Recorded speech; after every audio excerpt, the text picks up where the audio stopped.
नमस्कार दोस्तों। कभी आपने सोचा है कि कुछ लोग इतने क्रिएटिव कैसे होते हैं? वे ऐसे आइडियाज कैसे सोचते हैं जिनके बारे में बाकी लोग कभी सपने में भी नहीं सोचते? क्या उनका दिमाग अलग होता है या फिर कोई खास तरीका होता है जो वे यूज करते हैं? सच तो यह है कि क्रिएटिविटी कोई जादू नहीं है, यह एक स्किल है जिसे सीखा जा सकता है। और आज हम बात करने जा रहे हैं रॉड जडकिंस की amazing book the art of creative thinking की, जो हमें बताती है कि कैसे हम अपनी क्रिएटिव थिंकिंग को खोल सकते हैं। दोस्तों, हमारे समाज में एक बड़ी दिक्कत है। बचपन से हमें सिखाया जाता है कि हर प्रॉब्लम का एक ही सही आंसर होता है। स्कूल में हमें बताया जाता है कि कलरिंग बुक में लाइंस के बाहर कलर नहीं करना चाहिए।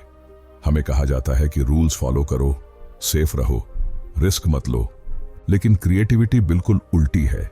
क्रिएटिविटी तब आती है जब हम रूल्स को तोड़ते हैं, जब हम अलग नजरिए से सोचते हैं, जब हम हिम्मत करते हैं वो सोचने की जो कोई और नहीं सोचता। एक छोटी सी कहानी सुनिए। पाब्लो पिकासो जब छोटा था तो उसका शिक्षक उससे कहता था कि तुम रियलिस्टिक पेंटिंग नहीं बना सकते। लेकिन पिकासो ने उस बुराई को इग्नोर किया और अपना अलग स्टाइल बनाया। आज पूरी दुनिया उसे एक जीनियस आर्टिस्ट मानती है। क्यों? क्योंकि उसने नॉर्मल थिंकिंग से बाहर निकलकर कुछ नया बनाया। यही तो क्रिएटिविटी का मतलब है। यह मानना कि अलग होना ओके है, बल्कि खूबसूरत है। अब सवाल यह है कि हम अपनी क्रिएटिव थिंकिंग कैसे बढ़ाएं। सबसे पहली बात यह समझनी होगी कि क्रिएटिविटी किसी खास टैलेंट या गिफ्ट नहीं है। यह एक मसल की तरह है जिसे एक्सरसाइज से मजबूत बनाया जा सकता है। रॉड जडकिंस बताते हैं कि क्रिएटिव लोग अलग तरीके से देखते हैं। वे सेम चीजों को देखकर भी कुछ अलग नोटिस करते हैं। जब आप कोई मूवी देखते हैं तो क्या सिर्फ स्टोरी पर ध्यान देते हैं या फिर कैमरा एंगल्स भी नोटिस करते हैं, म्यूजिक भी सुनते हैं, कलर्स भी देखते हैं? क्रिएटिव लोग हर चीज में मौके देखते हैं। वे सोचते हैं कि इस चीज का और क्या यूज हो सकता है, इसे कैसे बदला जा सकता है, इसमें क्या सुधार हो सकती है। दोस्तों, एक दिलचस्प बात यह है कि हमारे सोसाइटी में फेलियर को बहुत गलत माना जाता है, लेकिन क्रिएटिविटी के लिए फेलियर एक वरदान है। जब आप कुछ ट्राई करते हैं और फेल हो जाते हैं तो आप कुछ नया सीखते हैं। फेलियर आपको बताती है कि यह तरीका काम नहीं करता, तो अब कोई दूसरा तरीका ट्राई करना चाहिए। थॉमस एडिसन ने लाइट बल्ब बनाने के लिए हजारों कोशिशें की। जब किसी ने उनसे पूछा कि आप इतनी बार फेल कैसे हो सकते हैं, तो उन्होंने कहा कि मैं फेल नहीं हुआ, मैंने हजारों तरीके खोजे हैं जो काम नहीं करते। यही सोच क्रिएटिव थिंकिंग की बुनियाद है। अब बात करते हैं कि कैसे हम डेली लाइफ में क्रिएटिविटी को लेकर आ सकते हैं। सबसे आसान तरीका है सवाल पूछना। हर चीज के बारे में सवाल पूछिए। यह क्यों इस तरह से है? इसे अलग तरीके से क्यों नहीं किया जा सकता? व्हाट इफ वाली बातें सोचिए। मान लीजिए आप सुबह का कॉफी पीते हैं। एक नॉर्मल आदमी सिर्फ कॉफी पीकर चला जाएगा, लेकिन एक क्रिएटिव आदमी सोचेगा कि कॉफी का टेस्ट कैसे बेहतर किया जा सकता है, कॉफी दिखने में कैसे अच्छी लग सकती है, कॉफी पीने को एक अच्छा एक्सपीरियंस कैसे बनाया जा सकता है। इसी टाइप की सोच से बड़े बड़े नए आइडियाज आते हैं। स्टारबक्स ने एग्जैक्टली यही किया। उन्होंने कॉफी को सिर्फ एक ड्रिंक नहीं बल्कि एक पूरा एक्सपीरियंस बनाया। रॉड जडकिंस एक बहुत जरूरी बात बताते हैं। क्रिएटिव लोग अलग अलग जगहों से आइडियाज लेते हैं। वे सिर्फ अपने काम तक सीमित नहीं रहते। एक म्यूजिशियन को नेचर से आइडिया आ सकता है, एक आर्किटेक्ट को म्यूजिक से आइडियाज मिल सकते हैं, एक राइटर को साइंस से आइडियाज मिल सकते हैं। यही मिलाना क्रिएटिविटी को बढ़ाता है। जब आप अलग अलग फील्ड्स को जोड़ते हैं तो यूनिक आइडियाज निकलते हैं। अब एक मजेदार एक्सरसाइज करते हैं। आपके सामने एक सिंपल पेपर क्लिप है। आप इसका क्या यूज कर सकते हैं? नॉर्मल जवाब होगा पेपर्स को पकड़ना। लेकिन क्रिएटिव थिंकिंग में आप सोचेंगे कि इसे और किस किस तरीके से यूज किया जा सकता है। पेपर क्लिप को बाल में लगाने के लिए यूज कर सकते हैं, फोन के सिम कार्ड निकालने के लिए यूज कर सकते हैं, छोटी चीजें उठाने के लिए यूज कर सकते हैं, गहने बना सकते हैं, वायर से मूर्तियां बना सकते हैं, यहां तक कि इमरजेंसी में ताला खोलने के लिए भी यूज कर सकते हैं। यही है क्रिएटिव थिंकिंग। सेम चीज को अलग अलग नजरिए से देखना। दोस्तों, क्रिएटिविटी के लिए एक और जरूरी चीज है जिज्ञासा। बच्चे नेचुरली क्यूरियस होते हैं। वे हर चीज के बारे में क्यों पूछते हैं, लेकिन जैसे जैसे हम बड़े होते हैं यह क्यूरियोसिटी कम होती जाती है। हम मान लेते हैं कि हमें सब पता है। क्रिएटिव लोग बच्चों जैसी क्यूरियोसिटी रखते हैं। वे हमेशा सीखने के लिए रेडी रहते हैं। वे सवाल पूछने से नहीं डरते, भले ही वे स्टूपिड लगे। आइंस्टाइन ने कहा था कि मैं कोई जीनियस नहीं हूं, मैं सिर्फ बहुत जिज्ञासु हूं। यही क्यूरियोसिटी उन्हें रिलेटिविटी का थ्योरी डिस्कवर करने में मदद की। क्रिएटिविटी बढ़ाने के लिए आपको अपने आराम के जोन से बाहर निकलना होगा। अगर आप हमेशा सेम टाइप की बुक्स पढ़ते हैं, सेम टाइप की मूवीज देखते हैं, सेम टाइप के लोगों से बात करते हैं, तो आपका नजरिया लिमिटेड रह जाएगा। अलग अलग टाइप की बुक्स पढ़िए, डिफरेंट कल्चर्स के बारे में जानिए, अलग अलग टाइप के लोगों से बात कीजिए, ट्रैवल कीजिए, चाहे वो सच में हो या दिमाग में। रॉड जडकिंस एक इंटरेस्टिंग बात बताते हैं, बिगिनर्स माइंड। यह एक ज़ेन की बात है, जिसका मतलब है कि हर चीज को फ्रेश नजरिए से देखना, जैसे आप उसे पहली बार देख रहे हों। जब आप किसी फील्ड में एक्सपर्ट बन जाते हैं तो आप अस्यूम कर लेते हैं। आप सोचते हैं कि आपको पता है कि चीजें कैसे काम करती हैं, लेकिन बिगिनर्स माइंड में आप हर चीज को सवाल करते हैं, हर असम्पशन को चैलेंज करते हैं। यही सोच ब्रेक थ्रू आइडियाज के लिए जरूरी है। एयरबीएनबी के फाउंडर्स ने होटल इंडस्ट्री को बिगिनर्स माइंड से देखा और समझा कि लोग स्ट्रेंजर्स के घर भी रह सकते हैं। उबर ने ट्रांसपोर्टेशन को फ्रेश नजरिए से देखा। अब बात करते हैं क्रिएटिविटी की रुकावटों की। सबसे बड़ी रुकावट है लोगों के जजमेंट का डर। हमें डर लगता है कि लोग क्या सोचेंगे अगर हमारा आइडिया अजीब लगे या फेल हो जाए। लेकिन सच यह है कि हर ग्रेट आइडिया पहले अजीब ही लगता है। जब राइट ब्रदर्स ने कहा कि इंसान उड़ सकता है, तो लोगों ने उनका मजाक उड़ाया। जब स्टीव जॉब्स ने टच स्क्रीन फोन का आइडिया दिया, तो टेक एक्सपर्ट्स ने कहा कि यह काम नहीं करेगा। क्रिएटिव होने के लिए आपको यह मानना होगा कि कुछ लोग आपके आइडियाज को नहीं समझेंगे, कुछ लोग बुराई करेंगे, लेकिन ये ओके है। आप सबको खुश नहीं कर सकते। दूसरी बड़ी रुकावट है परफेक्ट का चक्कर।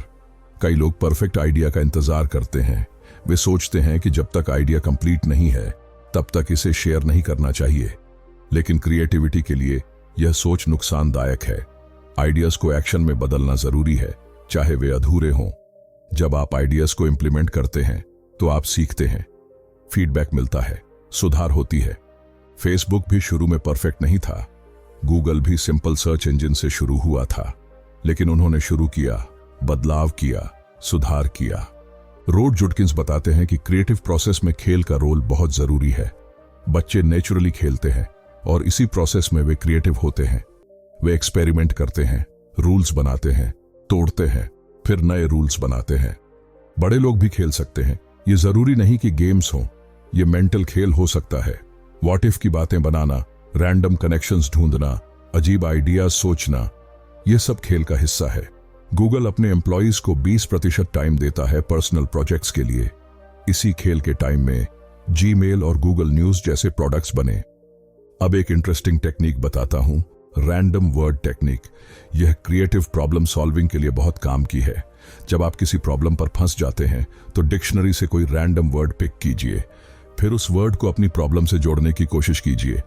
मान लीजिए आप रेस्टोरेंट के लिए मार्केटिंग स्ट्रैटेजी सोच रहे हैं और आपको रैंडम वर्ड मिला हाथी। अब आप सोचेंगे कि हाथी से रेस्टोरेंट का क्या कनेक्शन हो सकता है। हाथी की मेमोरी अच्छी होती है तो याद रह जाने वाला खाने का एक्सपीरियंस बनाना। हाथी बड़ा होता है तो बड़े पोर्शन सर्व करना। हाथी फैमिली ओरिएंटेड होता है तो फैमिली फ्रेंडली माहौल बनाना। हाथी सोशल एनिमल है तो कम्युनिटी का फील बनाना। यह टेक्निक आपके दिमाग को अलग अलग डायरेक्शंस में सोचने के लिए मजबूर करती है। क्रिएटिविटी के लिए माहौल भी बहुत जरूरी है। आपका वर्क स्पेस कैसा है? क्या वो प्रेरक है? क्या वहां अलग अलग रंग हैं, अलग अलग टेक्सचर्स हैं, नेचुरल लाइट है? कई स्टडीज बताती हैं कि बिखरी हुई जगह क्रिएटिविटी को रोकती है, लेकिन बिल्कुल ऑर्गेनाइज्ड जगह भी समटाइम्स रोक सकती है। आपको अपने लिए सही बैलेंस ढूंढना होगा। कुछ लोग मेसी एनवायरनमेंट में बेहतर क्रिएट करते हैं। आइंस्टाइन का डेस्क हमेशा मेसी रहता था। स्टीव जॉब्स भी ऑर्गेनाइज्ड मेस में बिलीव करते थे। रॉड जडकिंस एक जरूरी बात बताते हैं कि क्रिएटिव लोग अक्सर उल्टी चीजें करते हैं। वे सीरियस भी होते हैं और प्लेफुल भी। वे कॉन्फिडेंट भी होते हैं और हम्बल भी। वे ट्रेडिशनल भी हो सकते हैं और रिबेलियस भी। यह कॉन्ट्रडिक्शन क्रिएटिविटी को फ्यूल करती है। आप अलग अलग नजरिए को एक साथ रख सकते हैं। आप रूल्स को रिस्पेक्ट भी कर सकते हैं और ब्रेक भी कर सकते हैं। लियोनार्डो दा विंसी पूर्ण उदाहरण है। वे वैज्ञानिक भी थे और कलाकार भी, इंजीनियर भी थे और दार्शनिक भी। यही बहुमुखी प्रतिभा उन्हें खास बनाती थी। अब बात करते हैं कोलैबोरेशन की। अकेले क्रिएटिविटी डेवलप करना अच्छा है, लेकिन दूसरों के साथ मिलकर काम करना भी पावरफुल है। जब अलग अलग दिमाग मिलते हैं तो आइडियाज का मिश्रण होता है। ब्रेनस्टॉर्मिंग सेशंस में एक रूल होता है, आइडिया जनरेशन के दौरान कोई बुराई नहीं। यह जरूरी है क्योंकि बुराई क्रिएटिविटी को रोक देती है। पहले सारे आइडियाज निकालिए, चाहे वे कितने भी अजीब लगें। जांच बाद में कीजिए। दूसरों के आइडियाज को आगे बढ़ाना भी जरूरी टेक्निक है। आपका आइडिया किसी और के आइडिया को ट्रिगर कर सकता है, जो और भी बेहतर हो सकता है। पिक्सार एनिमेशन स्टूडियोज में प्लसिंग का कॉन्सेप्ट है। जब कोई आइडिया प्रेजेंट करता है तो दूसरे लोग बुराई नहीं करते। वे कहते हैं हाँ और उस आइडिया को आगे डेवलप करते हैं। क्रिएटिव थिंकिंग के लिए एक और जरूरी बात है, पैटर्न को पहचानना और तोड़ना। हमारा दिमाग नेचुरली पैटर्न्स ढूंढता है। यह सर्वाइवल के लिए जरूरी है, लेकिन क्रिएटिविटी के लिए समटाइम्स पैटर्न्स को तोड़ना जरूरी है। डेली रूटीन में छोटे चेंजेस कीजिए। अलग राउट से ऑफिस जाइए, अलग टाइम पर लंच कीजिए, अलग टाइप का म्यूजिक सुनिए। यह सब आपके ब्रेन को नए पैटर्न्स बनाने के लिए एनकरेज करता है। रॉड जडकिंस बताते हैं कि क्रिएटिव लोग अक्सर आउटसाइडर्स होते हैं।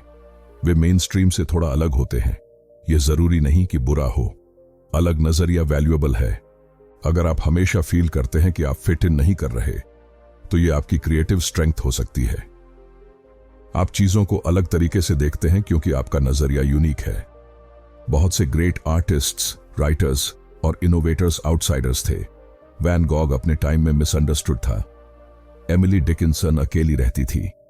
स्टीव जॉब्स भी अक्सर आउटसाइडर फील करता था। क्रिएटिविटी डेवलप करने के लिए पढ़ना बहुत जरूरी है, लेकिन सिर्फ अपने फील्ड की बुक्स नहीं पढ़िए। कहानियां भी पढ़िए, कविता भी पढ़िए, जीवनी पढ़िए, साइंस बुक्स पढ़िए, चाहे आप आर्टिस्ट हों। अलग अलग टाइप्स की चीजें आपके ब्रेन में अलग अलग रास्ते बनाती हैं। यह क्रॉस कनेक्शंस क्रिएटिविटी को बूस्ट करते हैं। रॉड जडकिंस एक इंटरेस्टिंग एक्सरसाइज सजेस्ट करते हैं, 6 सोचने वाले टोपी द्वारा, एडवर्ड डी बोनो। यह टेक्निक अलग अलग नजरिए से प्रॉब्लम को देखने के लिए यूज होती है। सफेद टोपी, फैक्ट्स और जानकारी पर फोकस करना। लाल टोपी, इमोशंस और फीलिंग्स को कंसिडर करना। काली टोपी, आलोचनात्मक सोच और पोटेंशियल प्रॉब्लम्स को देखना। पीली टोपी, पॉजिटिव बातें और बेनिफिट्स को एक्सप्लोर करना। हरी टोपी, क्रिएटिव ऑल्टरनेटिव्स और नए आइडियाज जनरेट करना। नीली टोपी, प्रोसेस को कंट्रोल करना और ओवरऑल नजरिया मेंटेन करना। जब आप जानबूझकर अलग अलग टोपियां पहनकर प्रॉब्लम को देखते हैं तो कंप्लीट समझ मिलती है। क्रिएटिविटी के लिए धैर्य भी जरूरी है। आइडियाज तुरंत नहीं आते। समटाइम्स आपको आइडियाज को पकने देना होता है। अवचेतन मन को टाइम देना होता है प्रोसेस करने के लिए। कई बार बेस्ट आइडियाज तब आते हैं जब आप एक्टिवली उनके बारे में नहीं सोच रहे होते। नहाते समय, वॉक पर या सोने से जस्ट पहले। यह इंक्यूबेशन पीरियड क्रिएटिविटी प्रोसेस का नेचुरल हिस्सा है, इसीलिए ब्रेक्स लेना जरूरी है। अगर आप किसी क्रिएटिव चैलेंज पर फंसे हैं तो कुछ देर के लिए उससे दूरी बनाइए, कुछ और करिए। अक्सर जब आप वापस आएंगे तो फ्रेश नजरिए के साथ सॉल्यूशन दिखेगा। रॉड जडकिंस जोर देते हैं कि गलतियों को गले लगाना क्रिएटिविटी के लिए जरूरी है। अच्छी एक्सीडेंट्स अक्सर ब्रेक थ्रू इनोवेशंस की तरफ ले जाती हैं। पोस्ट इट नोट्स एक गलती से बना था। 3M कंपनी में एक साइंटिस्ट कमजोर एडहेसिव बना रहा था मजबूत के बजाय। शुरू में यह फेलियर लगा, लेकिन बाद में पता चला कि यह रिमूवेबल नोट्स के लिए परफेक्ट है। पेनिसिलिन भी एक्सीडेंटल डिस्कवरी थी। अलेक्जेंडर फ्लेमिंग ने देखा कि बैक्टीरियल कल्चर में गंदगी से बैक्टीरिया मर गए थे। इसीलिए एक्सपेरिमेंट्स को फेलियर्स की तरह नहीं बल्कि सीखने के मौकों की तरह देखना चाहिए। क्रिएटिव प्रोसेस में लगे रहना भी बहुत जरूरी है। पहला आइडिया शायद ही कभी बेस्ट आइडिया होता है। आपको कई बार ट्राई करना होगा, आइडियाज को पॉलिश करना होगा। जेम्स डायसन ने 5126 प्रोटोटाइप्स बनाए वैक्यूम क्लीनर परफेक्ट करने के लिए। बीथोवन अपनी सिम्फनीज को कई बार रिवाइज करता था। शेक्सपियर भी अपने प्लेस को लगातार बेहतर बनाता रहता था। यह परसिस्टेंस क्रिएटिव एक्सीलेंस के लिए जरूरी है। अब बात करते हैं कि कैसे टेक्नोलॉजी क्रिएटिविटी को अफेक्ट करती है। आज के डिजिटल जमाने में हमारे पास अमेजिंग टूल्स है। Photoshop, video editing software, 3D modelling tools, music production software, ये सब क्रिएटिविटी को आम लोगों तक पहुंचाते हैं। लेकिन टूल्स सिर्फ मीन्स हैं, एंड नहीं। क्रिएटिव थिंकिंग अभी भी सबसे जरूरी है। टेक्नोलॉजी आपके आइडियाज को इंप्लीमेंट करने में हेल्प करती है, लेकिन आइडियाज आपको ही जनरेट करने होंगे। AI और मशीन लर्निंग भी क्रिएटिव फील्ड्स में आ रहे हैं। AI आर्ट बना सकता है, म्यूजिक बना सकता है, कहानियां लिख सकता है। यह थ्रेट नहीं, बल्कि अपॉर्चुनिटी है। ह्यूमन क्रिएटिविटी यूनिक है क्योंकि यह इमोशंस, एक्सपीरियंसेस और कॉन्शियसनेस से आती है। AI पैटर्न्स की कॉपी कर सकता है, लेकिन जेन्युइन ओरिजिनलिटी और ऑथेंटिक एक्सप्रेशन अभी भी ह्यूमन का डोमेन है। रॉड जडकिंस बताते हैं कि क्रिएटिव एजुकेशन भी बदलनी चाहिए। ट्रेडिशनल एजुकेशन सिस्टम अक्सर क्रिएटिविटी को दबा देती है। स्टैंडर्डाइज्ड टेस्ट्स, रिजिड करिकुलम और कंफॉर्मिटी पर जोर क्रिएटिविटी को डिस्करेज करते हैं। क्रिएटिव एजुकेशन में एक्सपेरिमेंटेशन एनकरेज करनी चाहिए। स्टूडेंट्स को अलग अलग अप्रोचेस ट्राई करने की फ्रीडम देनी चाहिए। फेलियर्स को सीखने के एक्सपीरियंसेस की तरह ट्रीट करना चाहिए। फिनलैंड और सिंगापुर जैसे कंट्रीज अपनी एजुकेशन सिस्टम्स को रिफॉर्म कर रहे हैं, क्रिएटिविटी को प्रमोट करने के लिए। क्रिएटिव थिंकिंग का बिजनेस वर्ल्ड में भी बहुत वैल्यू है। कंपनीज जो नए आइडियाज लाती हैं, वे मार्केट में आगे रहती हैं। एप्पल, गूगल, नेटफ्लिक्स, ये सब कंपनीज क्रिएटिविटी की पावर से सक्सेसफुल हुई हैं। डिजाइन थिंकिंग भी पॉपुलर कॉन्सेप्ट बना है कॉर्पोरेट वर्ल्ड में। यह ह्यूमन सेंटर्ड अप्रोच है प्रॉब्लम सॉल्विंग के लिए। एम्पैथी, आइडिएशन और एक्सपेरिमेंटेशन पर फोकस करता है। एंटरप्रेन्योर्स के लिए तो क्रिएटिविटी जरूरी है। नए बिजनेस मॉडल्स, नए प्रोडक्ट्स, यूनिक मार्केटिंग स्ट्रेटजीज, सब कुछ क्रिएटिव थिंकिंग से आता है। रॉड जडकिंस सजेस्ट करते हैं कि हर व्यक्ति को अपनी क्रिएटिविटी डेवलप करनी चाहिए, चाहे वे किसी भी फील्ड में हो। डॉक्टर भी क्रिएटिव हो सकता है पेशेंट केयर में, अकाउंटेंट भी क्रिएटिव हो सकता है फाइनेंशियल सॉल्यूशंस में, टीचर भी क्रिएटिव हो सकता है टीचिंग मेथड्स में। क्रिएटिविटी सिर्फ आर्ट्स तक लिमिटेड नहीं है, यह लाइफ स्किल है जो हर बात में यूजफुल है। अब कुछ काम की टिप्स देता हूं क्रिएटिविटी डेवलप करने के लिए। डेली डायरी लिखिए, अपने विचार, ऑब्जर्वेशंस और आइडियाज को नोट कीजिए। यह आदत आपको सोचने वाला बनाती है। माइंड मैपिंग टेक्निक यूज कीजिए। सेंट्रल टॉपिक लिखिए और उससे रिलेटेड आइडियाज को ब्रांचेस की तरह कनेक्ट कीजिए। यह विजुअल रिप्रेजेंटेशन ब्रेन को अलग अलग कनेक्शंस बनाने में हेल्प करती है। व्हाट इफ के सवाल रेगुलरली पूछिए। व्हाट इफ ग्रेविटी नहीं होती? व्हाट इफ जानवर बात कर सकते? What if time travel possible होता? यह क्वेश्चंस इमेजिनेशन को स्ट्रेच करते हैं। अलग अलग आर्ट फॉर्म्स को ट्राई कीजिए। अगर आप राइटर हैं तो पेंटिंग ट्राई कीजिए। अगर म्यूजिशियन हैं तो फोटोग्राफी करिए। क्रॉस ट्रेनिंग क्रिएटिविटी को बढ़ाती है। नेचर में टाइम स्पेंड कीजिए। नेचुरल पैटर्न्स, कलर्स और घटनाएं इंस्पिरेशन देते हैं। बहुत से साइंटिफिक ब्रेक थ्रूज नेचर से इंस्पायर्ड हैं। ट्रैवल कीजिए, फिजिकली या वर्चुअली। अलग अलग कल्चर्स, अलग नजरिए, जीने के अलग तरीके एक्सपीरियंस करने से माइंड एक्सपैंड होता है। मेडिटेशन या माइंडफुलनेस प्रैक्टिस कीजिए। यह मेंटल गड़बड़ी को क्लियर करता है और क्रिएटिव इंसाइट्स के लिए जगह बनाता है। बच्चों के साथ टाइम स्पेंड कीजिए। उनकी नेचुरल क्यूरियोसिटी और इमेजिनेशन छूने वाली है। आप उनसे बहुत कुछ सीख सकते हैं। क्रिएटिव लोगों से मिलिए। उनकी एनर्जी और जुनून मोटिवेटिंग है। उनसे सीखिए कि वे कैसे अप्रोच करते हैं प्रॉब्लम्स को। आखिर में यह याद रखिए कि क्रिएटिविटी एक यात्रा है, मंजिल नहीं। आप रातों रात क्रिएटिव जीनियस नहीं बन सकते। यह कंटिन्यूअस प्रोसेस है डेवलपमेंट और ग्रोथ की। हर दिन कुछ ना कुछ क्रिएटिव करने की कोशिश कीजिए। छोटे स्टेप्स भी मायने रखते हैं। एक डूडल, एक कविता की लाइन, ऑफिस प्रॉब्लम के लिए एक नया सॉल्यूशन, सब कुछ काउंट करता है। रॉड जडकिंस का मैसेज साफ है, हर इंसान क्रिएटिव है, बस उसे निकालना होता है। सोसाइटी, एजुकेशन और कंडीशनिंग ने हमारी नेचुरल क्रिएटिविटी को दबा दिया है, लेकिन यह कभी पूरी तरह खत्म नहीं होती। आपको बस हिम्मत चाहिए एक्सपेरिमेंट्स करने की, परमिशन चाहिए अलग होने की, भरोसा चाहिए अपने यूनिक नजरिए में। क्रिएटिव थिंकिंग सिर्फ आर्ट बनाने के लिए नहीं है, यह जिंदगी को अच्छे से जीने के लिए है, प्रॉब्लम्स को नए तरीकों से सॉल्व करने के लिए है, दुनिया को अलग तरीके से देखने के लिए है।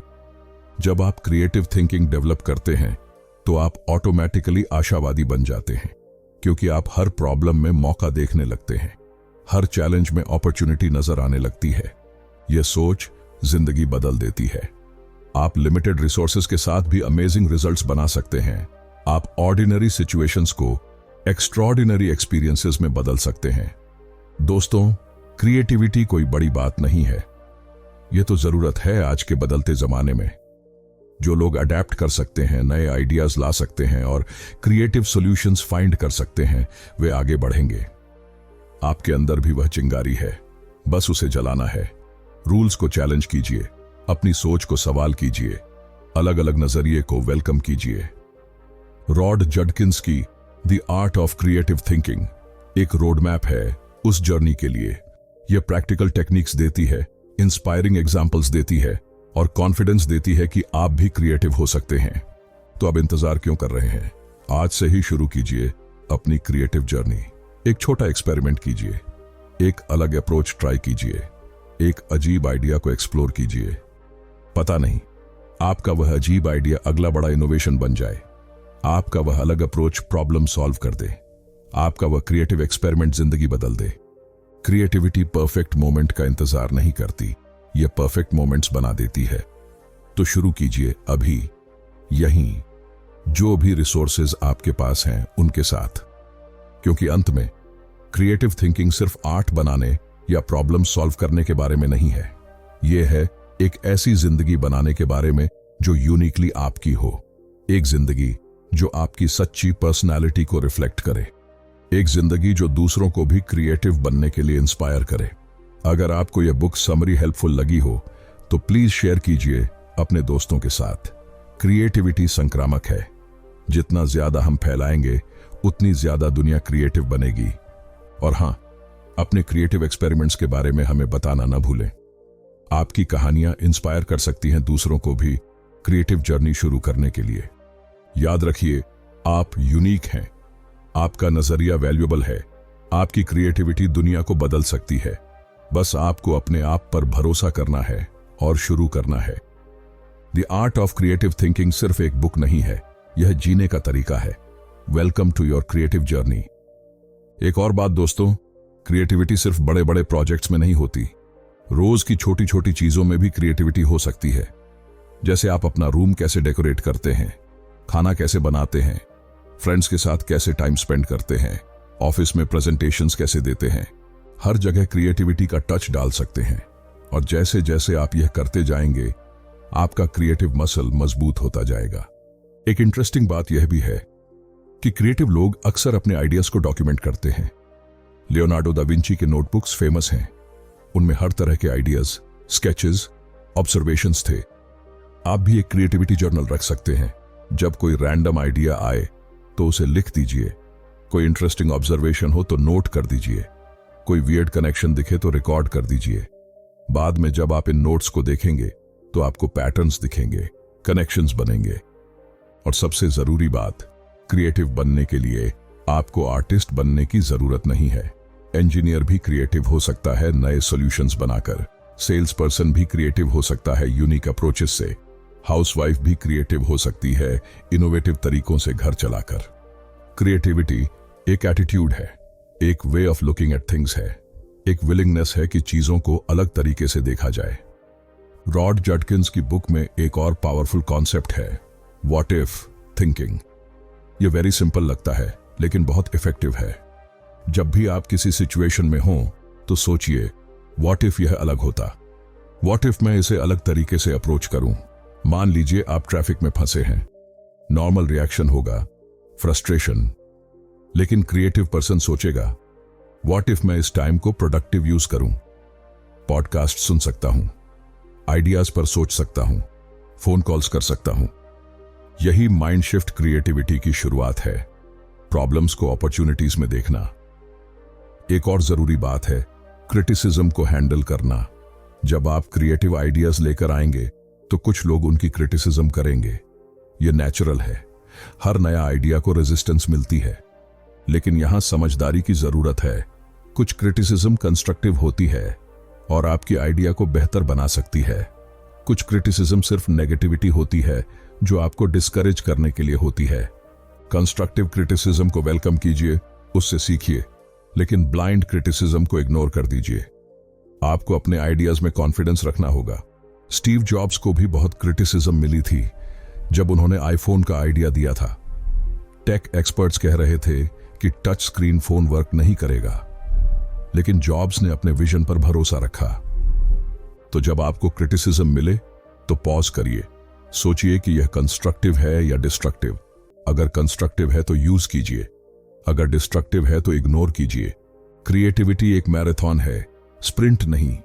इसमें टाइम लगता है, पेशेंस रखना होता है, लेकिन जो लोग इस जर्नी पर चलते हैं उनकी जिंदगी कंप्लीटली ट्रांसफॉर्म हो जाती है। आप भी इस जर्नी का हिस्सा बन सकते हैं। आज से ही शुरू कर सकते हैं, छोटे स्टेप्स से, एक क्रिएटिव हैबिट से, एक डिफरेंट अप्रोच से। रिमेंबर, क्रिएटिविटी वेटिंग नहीं करती इंस्पिरेशन के लिए, क्रिएटिविटी क्रिएट्स करती है इंस्पिरेशन को। तो डोंट वेट, जस्ट स्टार्ट। आपकी क्रिएटिव जर्नी शुरू हो चुकी है। आपको जस्ट रियलाइज करना है। हर दिन कुछ ना कुछ क्रिएटिव करिए, चाहे वो कितना भी छोटा हो। और हां, फेलियर से मत डरिए। हर क्रिएटिव पर्सन बहुत फेल करता है, लेकिन वो फेल करना भी क्रिएटिव तरीके से करता है। हर फेलियर से कुछ ना कुछ सीखता है। थॉमस एडिसन का फेमस कोट है, मैं असफल नहीं हुआ, I've just found 10,000 ways that won't work। यही एटीट्यूड चाहिए क्रिएटिविटी के लिए। तो दोस्तों, अब आप जानते हैं कि क्रिएटिविटी क्या है, कैसे डेवलप करनी है और कैसे यूज करनी है। अब बारी है एक्शन की, थ्योरी को प्रैक्टिस में बदलने की। आज ही कुछ क्रिएटिव करिए, कुछ अलग ट्राई करिए, अपने कंफर्ट जोन से बाहर निकलिए, क्योंकि magic happens outside your comfort zone. धन्यवाद दोस्तों, मिलते हैं अगली बुक समरी में। तब तक keep creating, keep innovating, keep being awesome. और हां, कमेंट्स में बताना जरूर कि आपने क्या क्रिएटिव एक्सपेरिमेंट किया। आपकी स्टोरी इंस्पायर कर सकती है किसी और को भी। Creativity is not a talent, it's a way of operating.